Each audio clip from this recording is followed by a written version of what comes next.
Aujourd'hui, je vais vous parler de comment abattre nos géants.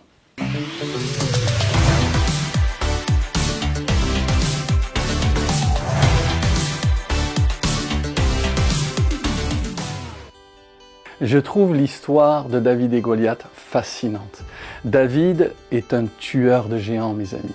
En fait, l'histoire de David et Goliath que nous retrouvons dans 1 Samuel au chapitre 17 nous relate l'histoire de deux peuples qui sont en guerre. Et dans la vallée des Térébintes, un géant pendant 40 jours descendait et puis méprisait le peuple hébreu à l'époque.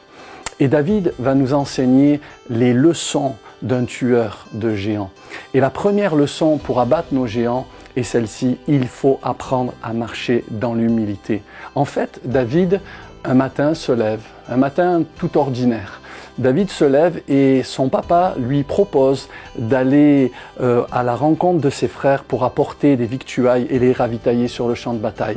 David avait reçu déjà l'onction pour être un roi par Samuel, le prophète, qui était venu visiter la ville.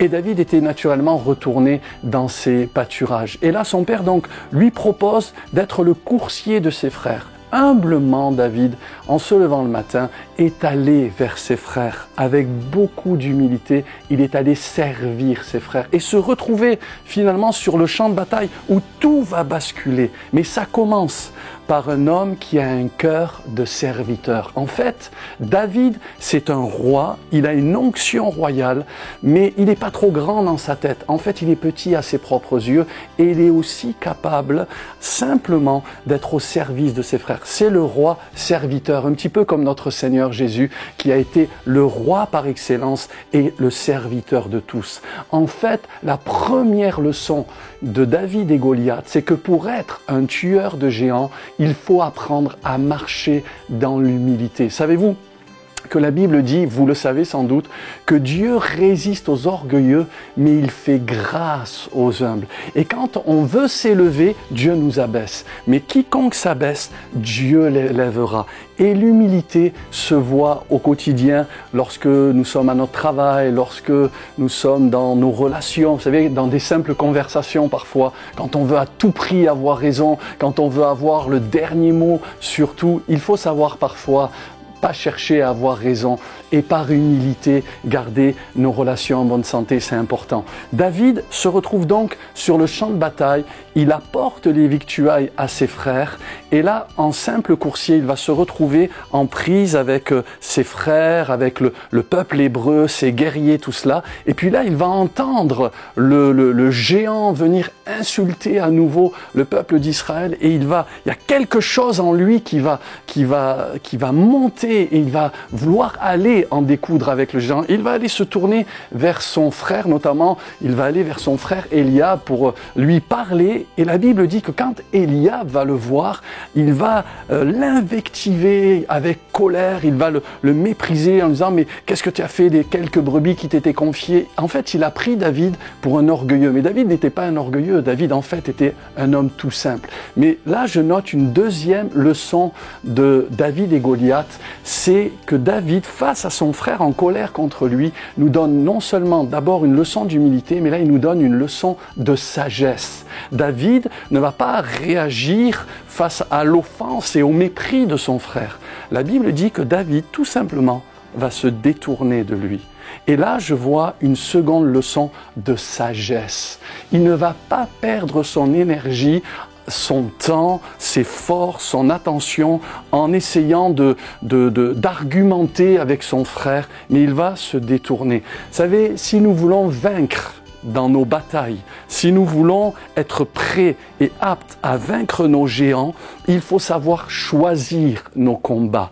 La Bible dit, l'apôtre Paul enseigne cela dans les Éphésiens, que nous n'avons pas à lutter contre la chair et le sang, mais contre des principautés, des dominations, des autorités dans les lieux célestes. En fait, lorsque nous combattons contre les hommes, on perd des énergies, on perd des forces, on perd du temps et bien souvent on se fait du mal.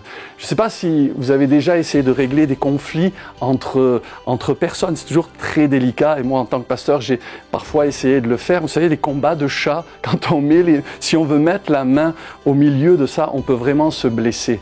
Et je pense que parfois et souvent, il faut laisser Dieu régler nos affaires. La Bible dit, qui accusera les élus de Dieu? C'est Dieu qui justifie.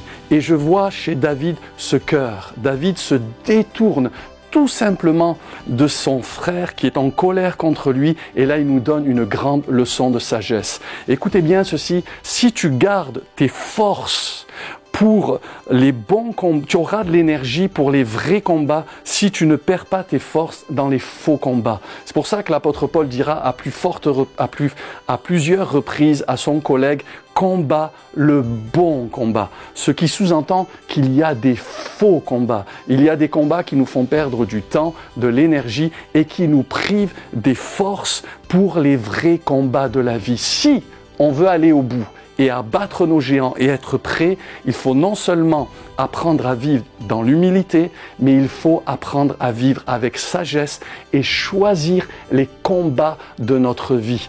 Aujourd'hui, tu vas sans doute faire face à toutes sortes de choses qui vont tirer ton attention, mais garde tes forces pour les vrais combats, garde tes forces pour les vrais défis de la vie et tu verras qu'avec Dieu, tu feras des exploits. David s'est détourné ensuite lorsqu'il s'est retrouvé face à Goliath. Il avait toute son énergie, tout son potentiel pour aller faire face à son objectif et gagner la guerre au nom du Seigneur dans sa vie.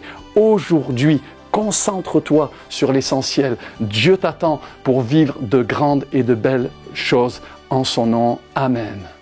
Merci d'avoir regardé cette vidéo. N'hésitez pas à liker, commenter, partager et à vous abonner à notre chaîne YouTube.